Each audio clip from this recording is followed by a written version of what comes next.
আসসালামু আলাইকুম everyone, welcome to my channel Bhojan Bilas by Alaisa. Fish and chips. বিদেশে ফিশ অ্যান্ড চিপস বলতে বোঝায় ফ্রেঞ্চ ফ্রাইজ আর ফিশ ফ্রাই, কিন্তু আজকে আমি আপনাদেরকে ফ্রেঞ্চ ফ্রাই তৈরি না করে প্রপার চিপস তৈরি করে দেখাবো। সেই সাথে থাকবে ফিশ ফ্রাই রেসিপি। তৈরি করতে লাগে অল্প সময়, বিকালের নাস্তায়, ডিনার কিংবা লাঞ্চের সাইড ডিশ হিসেবে এটা দারুণ মানায়। চলুন তাহলে শুরু করা যাক আমাদের আজকের রেসিপি। প্রথমে আমি ফিশ ফ্রাই তৈরি করব, সেই জন্য আমি 2টা পাঙ্গাস মাছের ফিলে নিয়েছি। ফিলেগুলোকে আমি 4 থেকে 5 ইঞ্চি সমান করে করে কেটে নিচ্ছি। ঠিক এইভাবে আপনারা আপনাদের পছন্দ মতো করে টুকরা করে নিতে পারেন। আমি দুটাকে এভাবে একইভাবে টুকরা করে নিয়েছি। এখন আমি এটাকে মেরিনেট করে নেব। সেই জন্য আমি 2 টেবিল চামচ পরিমাণ ফিশ সস দিয়ে দিয়েছি। ফিশ সসের পরিবর্তে আপনারা সয়া সস ব্যবহার করতে পারেন। এরপর দিয়ে দিয়েছি চিলি সস। আমি এখানে স্বাদ অনুযায়ী চিলি সস ব্যবহার করছি। আপনারা টমেটো কেচাপও ব্যবহার করতে পারেন, সেই ক্ষেত্রে 2 টেবিল চামচ ব্যবহার করতে হবে। তারপর লেবুর রস দিয়ে দিচ্ছি 2 টেবিল চামচ। এখন ব্ল্যাক পেপার দিয়ে দিচ্ছি।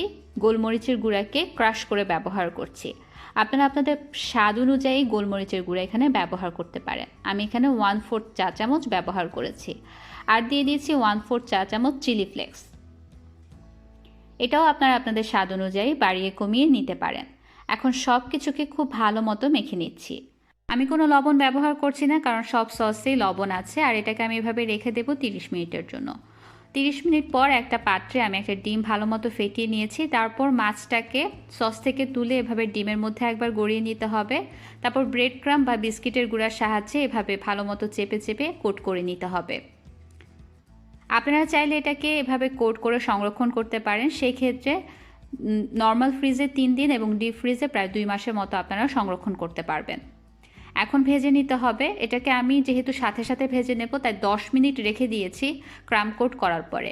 তারপর মিডিয়াম আছে চুলায় একটা পাত্র বসিয়ে তেলটা যখন গরম হয়ে গেছে, তখন মিডিয়াম এবং লোয়ের মাঝামাঝিতে চুলাটাকে রেখে এটাকে বাদামি করে ভেজে নেব। এক একটা ব্যাচ ভাজতে 6 থেকে 7 মিনিটের মতো সময় লাগবে। যেহেতু মাছগুলো কাঁচা আছে, তাই ভালো মতো এটাকে সময় নিয়ে ভেজে নিতে হবে। মাছের একটা সাইড যখন বাদামি হয়ে যাবে, তখনই সেটাকে উল্টে দিতে হবে। কাঁচা থাকা অবস্থায় উল্টাতে যাবেন না, অনেক সময় ভেঙে যেতে পারে। যখন কাঙ্ক্ষিত রং হয়ে যাবে, তখন এগুলোকে তুলে নিচ্ছি। আমি আবারও বলছি, একটু সময় নিয়ে ভেজে নেওয়ার চেষ্টা করবেন। আমার ফিশ ফ্রাই হয়ে গেছে, এখন আমি চিপস তৈরি করব। সেই জন্য আমি এরকম গোল সাইজের 2টা মিডিয়াম আলু নিয়েছি।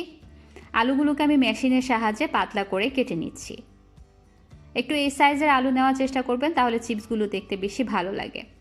এরকম পাতলা করে কেটে আমি এখন এটাকে পানির মধ্যে ভিজিয়ে রাখবো 10 থেকে 12 মিনিটের জন্য। আপনারা চাইলে ছুরির সাহায্যে হাতে এটা কেটে নিতে পারেন, কিন্তু আমি মেশিনের সাহায্যে কাটতেই বেশি পছন্দ করি। তাহলে টুকরাগুলোর পুরুত্ব সবসময় সমান থাকে এবং ভাজতে আমাদের সুবিধা হবে। এখন আমি এগুলোকে পানিতে 10 মিনিট ভিজিয়ে রেখেছিলাম। তারপর এভাবে পানি বদলে কচলে কচলে এরকম করে ধুয়ে নিতে হবে, যেন আলুর মধ্যে যে স্টার্চগুলো আছে সেটা পুরোপুরি চলে গিয়ে এরকম স্বচ্ছ একটা পানি বের হয়। যতক্ষণ পর্যন্ত না এরকম স্বচ্ছ পানি বের হবে, ততক্ষণ পর্যন্ত আমাদেরকে এগুলো কচলে কচলে ধুয়ে নিতে হবে। তারপর পানিটাকে ঝরিয়ে নিয়েছি। এখন আমি এর মধ্যে ফুটন্ত গরম পানি দিয়ে দিয়েছি। এই ফুটন্ত গরম পানির মধ্যে কিন্তু লবণও রয়েছে। লবণাক্ত এই ফুটন্ত গরম পানির মধ্যে এটাকে রেখে দিতে হবে অ্যাটলিস্ট 10 থেকে 12 মিনিটের জন্য। তারপর আমি পানিটাকে আবার ছেঁকে নিচ্ছি। 10 থেকে 12 মিনিট পর দেখুন এটা রঙটা এরকম পরিবর্তন হয়ে যাবে। আপনাদের আলুর পুরুত্বের উপরে এই সময়টা কম বা বেশি হতে পারে, তাই যতক্ষণ পর্যন্ত আলুর রঙটা এরকম পরিবর্তন না হয়ে যাবে, ততক্ষণ পর্যন্ত গরম পানিতে ভিজিয়ে রাখতে হবে। এখন আমি একটা টাওয়ালের মধ্যে নিয়েছি। এটাকে আমি ভালো মতো শুকিয়ে নেব। আপনাদের কাছে যদি রোদের ব্যবস্থা থাকে, তাহলে আপনারা এভাবে ছড়িয়ে রোদের মধ্যে 10 থেকে 15 মিনিটের জন্য রেখে দেবেন, শুকিয়ে যাবে। কিন্তু আমি যেহেতু রাতের বেলা করছি, আমি একটা টিস্যুর সাহায্যে খুব ভালো মতো অতিরিক্ত পানিটাকে এভাবে মুছে নিচ্ছি। কোনোভাবেই চিপসের গায়ে কোনো পানি থাকা যাবে না। যখনই আপনারা এভাবে ধরবেন, হাতে যদি পানি লাগে, তাহলে এরকম করে মুছে নিতে হবে। ধরার সাথে সাথে দেখবেন যে হাতের মধ্যে কোনো পানি লেগে থাকছে না, তখন বুঝতে হবে এটা তৈরি হয়ে গেছে ভাজার জন্য। এখন আর আমার হাতে পানি লাগছে না, এটা তৈরি হয়ে গেছে। এখন আমি এগুলোকে ভেজে নেব। চুলার আঁচটা মিডিয়ামে রেখে তেল গরম করে নিয়েছি। এখন আমি চুলার আঁচটাকে মিডিয়াম এবং লোয়ের মাঝামাঝিতে করে রেখেছি। এখন এগুলোকে আমি ভেজে নেব বাদামি রং হওয়া পর্যন্ত। আপনারা যদি হালকা বাদামি রং করতে চান তাহলে এটা কিছুটা সফট থাকবে, আর যদি একটু গাঢ় বাদামি হয় তাহলে এটা একদম বেশি ক্রিস্পি হবে।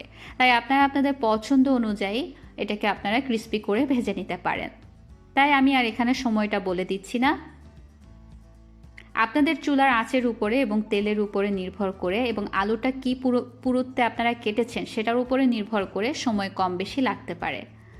যখন এরকম আমার হালকা বাদামি হয়ে গেছে, এখন আমি এগুলোকে তুলে নিচ্ছি। আমি অনেক বেশি ক্রিস্পি চাচ্ছি না, এরকম অবস্থাতে আমি এগুলোকে তুলে নেব। এটাতেই আর কি ভালো ক্রিস্পি হয়ে যায়। আমি আপনাদেরকে শুরুতেই কিন্তু দেখিয়ে দিয়েছি যে এটা কতটা ক্রিস্পি হয়েছে। উপরে আমি একটু লবণ ছিটিয়ে দিচ্ছি। আপনারা যদি পছন্দ করেন আমচুর পাউডার কিংবা একটু জিরা পাউডার উপরে ছিটিয়ে দিতে পারেন। তৈরি হয়ে গেছে আমার ফিশ অ্যান্ড চিপস। দেখতেই পাচ্ছেন মাছের ভেতরটা পারফেক্টলি জুসি আছে এবং উপরটা হচ্ছে ক্রিস্পি। আমি চেষ্টা করেছি আপনাদের সামনে সহজভাবে উপস্থাপন করতে, আশা করছি আপনাদের ভালো লেগেছে।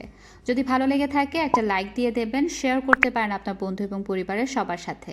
এরকম আরও অনেক রেসিপি পেতে subscribe to my channel. Keep watching ভোজন বিলাস বাই আলাইসা। আল্লাহ হাফেজ।